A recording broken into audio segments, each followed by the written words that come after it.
Hei ja tervetuloa seuraamaan testamentin laatimiseen liittyvää webinaaria. Nimeni on Sara Kortesoja ja olen testamenttioikeuteen erikoistunut juristi. Työskentelen lakitoimistossa, joka on erikoistunut testamenttioikeuteen ja toimii Suomessa nimellä Lailli. Tämä webinaari on toteutettu yhteistyössä seuraavien järjestöjen kanssa.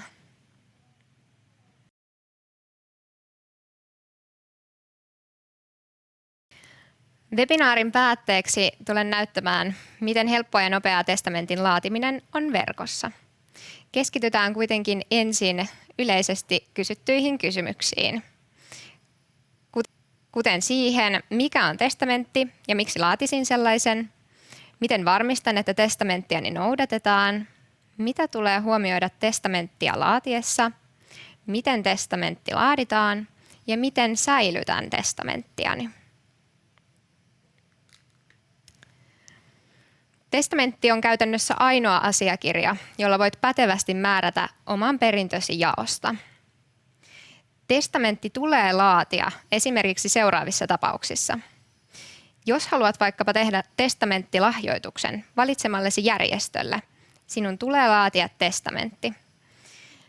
Jos haluat poiketa lakisääteisestä perimysjärjestyksestä, niin siinäkin tapauksessa sinun tulee laatia testamentti, jossa ilmoitat oman tahtosi ja miten haluat perintösi jakaa. Testamentin laatiminen voi olla tarpeen myös siinä tapauksessa, jos haluat asettaa jälkeisjaettavalle perinnölle ehtoja. Esimerkiksi saatat haluta määrätä, että testamentin saajien aviopuolisoilla ei ole avio-oikeutta testamentilla saatuun omaisuuteen. Lisäksi testamentin laatiminen on tärkeää, jotta voit välttää perintöriitoja. Selkeästi ja yksiselitteisesti laadittu testamentti on hyvä tapa välttää väärinymmärryksiä.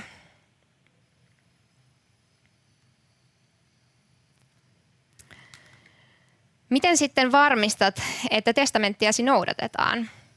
Ensinnäkin testamenttimääräysten tulee olla selkeitä ja yksiselitteisiä. Monitulkintaiset testamenttimääräykset ovat omiaan aiheuttamaan väärinymmärryksiä. Voi olla myös hyvä ajatus keskustella testamentin saajien kanssa etukäteen siitä, mitä he mahdollisesti tulevat testamentilla saamaan. Jos esimerkiksi haluat sisällyttää testamenttiisi jonkin järjestön, voi olla hyvä idea olla yhteydessä järjestöön etukäteen ja kysyä heiltä, että pystyvätkö vastaanottamaan sellaisen testamenttilahjoituksen, jonka haluaisit tehdä. Mitä muuta sinun sitten tulee huomioida testamenttia laatiessa? Ihan ensimmäiseksi on hyvä kiinnittää huomiota siihen, millaista omaisuutta sinulla on. Mieti myös, onko sinulla velkaa tai erilaisia lainoja. Ainoastaan nettoomaisuus on sellaista, mitä voit lahjoittaa. Eli se varallisuus, joka sinulle jää, kun olet maksanut pois velkasi ja lainasi. Seuraavaksi on hyvä miettiä, ketkä ovat lakimääräisiä perillisiäsi. Suomen lainsäädännön mukaan ensisijaiset perilliset ovat suoraan alenevassa polvessa olevat sukulaisesi, eli lapsesi ja lapsenlapsesi. Jos heitä ei ole, mutta olet naimisissa, niin aviopuolisosi perii ensisijaisesti omaisuutesi. Jos lapsia tai aviopuolisoa ei ole, perintö menee vanhemmillesi ja edelleen heidän lapsilleen, eli käytännössä sisaruksillesi. Ja yhä edelleen, jos heitäkään ei ole, perintö menee sisarustesi lapsille. Jos heistäkään ketään ei ole elossa, niin perintö menee isovanhemmillesi ja heidän lapsilleen. Jos ketään näistä edellä mainituista ei ole elossa, niin perintö menee valtiolle. Huomioi myös, että jos sinulla on lapsia tai lapsenlapsia, heillä on lakisääteinen oikeus tiettyyn osuuteen perinnöstäsi. Tätä kutsutaan lakiosaksi. Ja se on lähtökohtaisesti puolet omaisuudestasi. Eli käytännössä, jos sinulla on yksi lapsi, hänellä on oikeus saada 50% perinnöstäsi, riippumatta siitä, mitä testamenttiin kirjoitat. Jos sinulla on 2 lasta, heillä kummallakin on oikeus saada 1/4 perinnöstäsi, riippumatta siitä, mitä testamenttiisi kirjoitat. Tämä on hyvä ottaa huomioon. Mutta jos sinulla ei ole lapsia tai lapsenlapsia, voit vapaasti testamentata perintösi kenelle haluat. Testamenttia laatiessa on hyvä kiinnittää huomiota tiettyihin seikkoihin. Ensinnäkin testamentti tulee laatia kirjallisesti. Testamenttiin tulee merkitä riittävät yksilöintitiedot sekä testamentin laatijan että testamentin saajien osalta. Testamentin laatijan on hyvä kirjata testamenttiin koko nimensä ja henkilötunnuksensa. Testamentin saajien osalta on hyvä kirjata ainakin heidän nimensä ja syntymäaikansa tai yhteisötunnuksen, jos kyseessä on yritys tai organisaatio. Omaisuuden osalta on myöskin hyvä lisätä sellaiset yksilöintitiedot, että kuka tahansa ulkopuolinen ymmärtäisi, mistä omaisuudesta on kyse. Kun testamentti on sisällöllisesti valmis, se tulee vielä tulostaa ja allekirjoittaa perinteiseen tapaan kynällä paperille. Testamentin laatijan tulee allekirjoittaa testamentti ja samoin 2 esteettömän todistajan. Todistajan esteettömyys tarkoittaa, että todistaja ei voi olla esimerkiksi lähisukulaisesi tai joku, joka on edunsaajana testamentissa.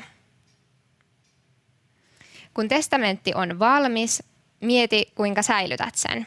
Testamentti tulisi säilyttää turvallisessa paikassa, jossa se ei pääse tuhoutumaan. Huolehdin myös, että testamentti ei joudu väärien ihmisten käsiin. Toisaalta kiinnitä huomiota siihen, että testamentti löytyy poismenosi jälkeen. Jos olet piilottanut testamentin liian hyvin, sitä ei välttämättä poismenosi jälkeen löydetä ja siinä tapauksessa sitä ei myöskään voida noudattaa. Mieti siis huolella, missä säilytät testamenttiasi. Nyt näytän, kuinka voit laatia testamenttisi verkossa käyttämällä Lailin testamenttipalvelua. Valitse kohta Laadi testamentti verkossa. Seuraavaksi saat kysymyksiä, jotka koskevat tilannettasi ja tahtoasi. Vastailemalla kysymyksiin testamenttipalvelu muodostaa automaattisesti asiakirjasi. Pääset eteenpäin kysymyksissä klikkaamalla nappia Seuraava. Ensin kysymykset koskevat tilannettasi. Jos haluat lisätietoja kysymyksestä, niin paina alareunasta kohtaa Lue lisää. Sitten vastaa kysymykseen. Tässäkin voit tarkistaa vielä Lue lisää kohdasta lisätietoja, miksi kysymme tätä kysymystä. Kaikki kysymykset liittyvät jollain tapaa testamentin laadintaan.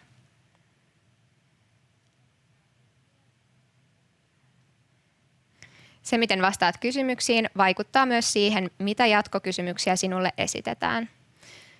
Kun olet vastannut tilannettasi koskeviin kysymyksiin, pääset aloittamaan osion 2. Nyt on aika päättää, miten perintösi jaetaan.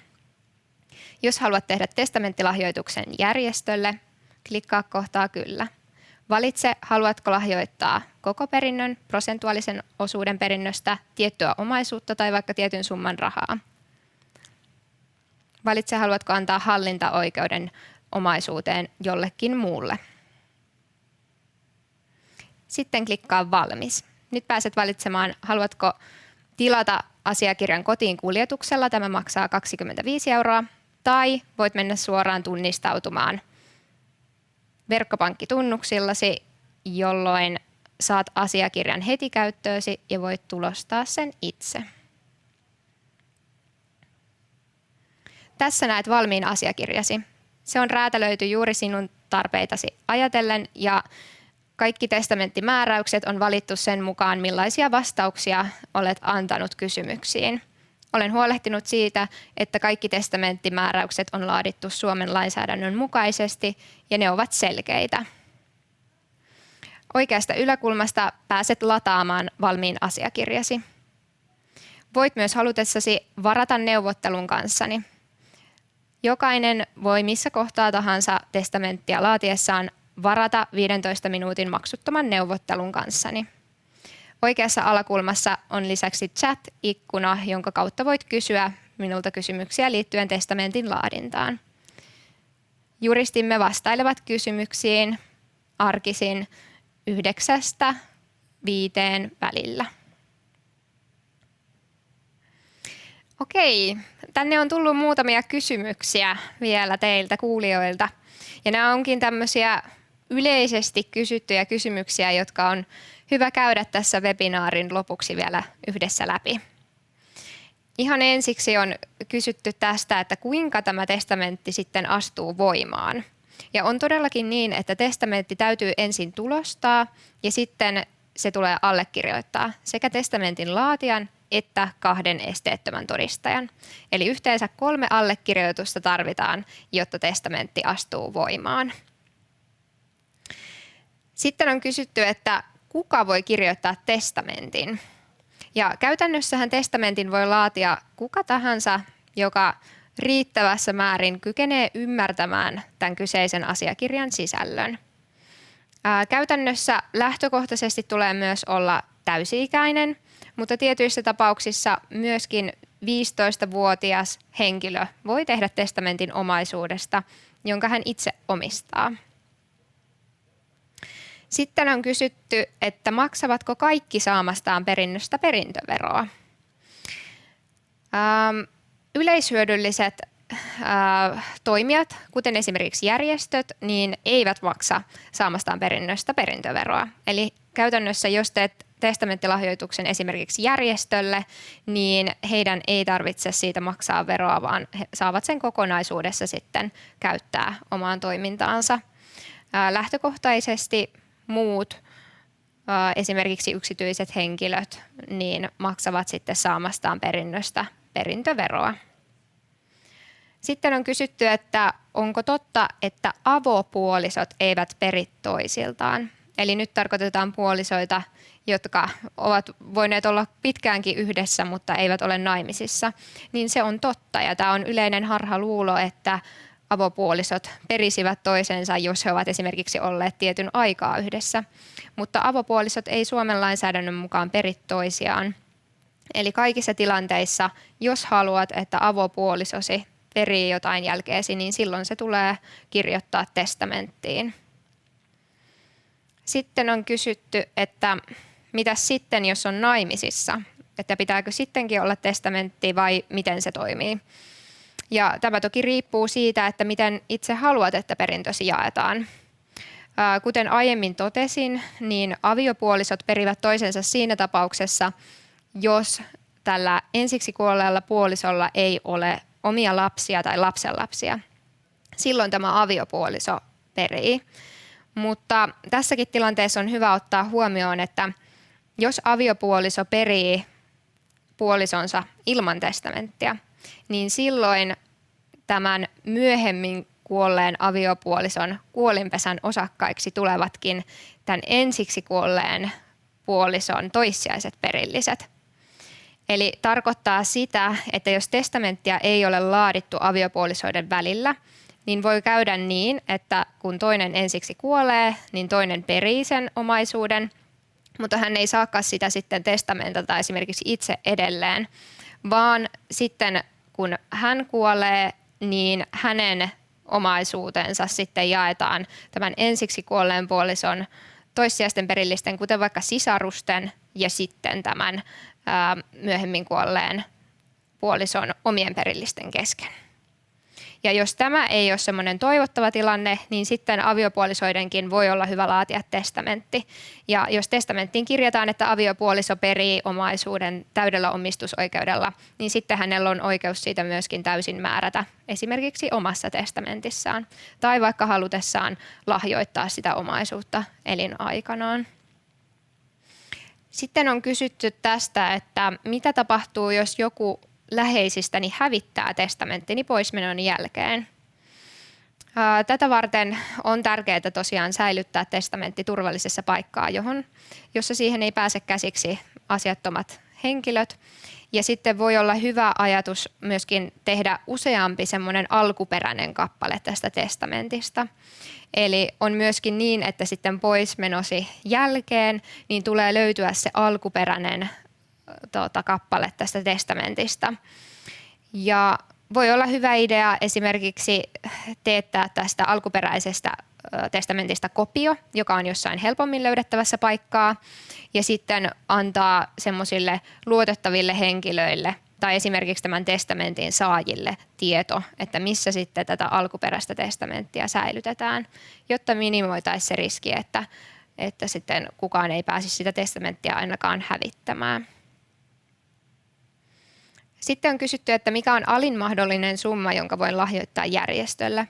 Ei ole käytännössä olemassa mitään tiettyä summaa, mikä pitäisi lahjoittaa, eli ei ole tällaista alinta mahdollista summaa, mutta on tietysti hyvä miettiä sitä, että jos se summa on kovin pieni, niin sitten sen lahjoituksen vastaanottaminen voi aiheuttaa järjestölle enemmän työtä ja sitä kautta enemmän kustannuksia kuin mikä se lahjoituksen määrä on. Ja sitten tällaisessa tapauksessa voi käydä niin, että järjestön ei olekaan kannattavaa ottaa sitä lahjoitusta vastaan. Eli sen verran kannattaa sitä summaa miettiä, että se olisi sellainen, että se on järkevää ottaa vastaan. Sitten on kysytty, että voinko lahjoittaa useammalle järjestölle samassa testamentissa, niin kyllä voit. Eli testamentin saajia voi olla käytännössä ihan niin monta kuin itse haluat, ja ne voivat olla yksityisiä henkilöitä tai ne voivat olla sitten esimerkiksi järjestöjä. Ja saat myöskin itse täysin valita, että mitä omaisuutta kenellekin lahjoitat. Eli voi olla niin, että haluat lahjoittaa esimerkiksi tietyn rahasumman tietylle järjestölle ja sitten vaikka jonkin prosenttiosuuden toiselle järjestölle ja sitten vaikka jonkun tietyn kiinteistön jollekin yksityiselle henkilölle. Eli saat itse päättää, mitä, miten ja kenelle lahjoitat.